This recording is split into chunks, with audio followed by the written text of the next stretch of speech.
Hi everyone, 大家好. I'm Tian Lu and I teach Chinese to students here at the University of Iowa.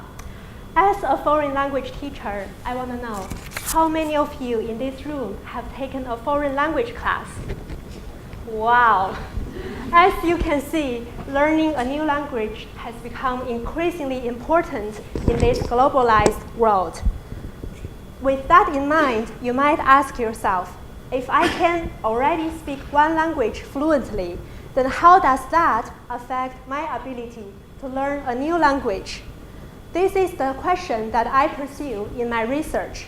To approach it, I ask my American students to read a Chinese text and then explain their comprehension process to me, including when and why they shift to thinking in English while they are reading in Chinese. Here is what I found. First of all, Chinese and English compete with each other in the reading process. Students who are better Chinese readers don't think in English very often, whereas those who are struggling to read in Chinese always turn back to English, relying on dictionaries and translating word for word. This means that if your brain feels like it's working too hard, then it may return to the language that makes it feel more relaxed, the language that you use every day and almost always think with or speak automatically. Yes, our brain is very lazy. However, our native language is not always a troublemaker. It can also be very helpful.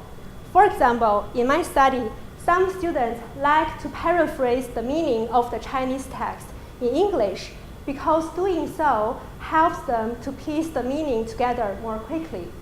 Such a strategy is especially useful when they are taking a timed reading test. In addition, when students encounter an unfamiliar word, sometimes looking it up in a dictionary can solve the problem right away, as long as they don't need to use the dictionary all the time. Otherwise, they will feel frustrated.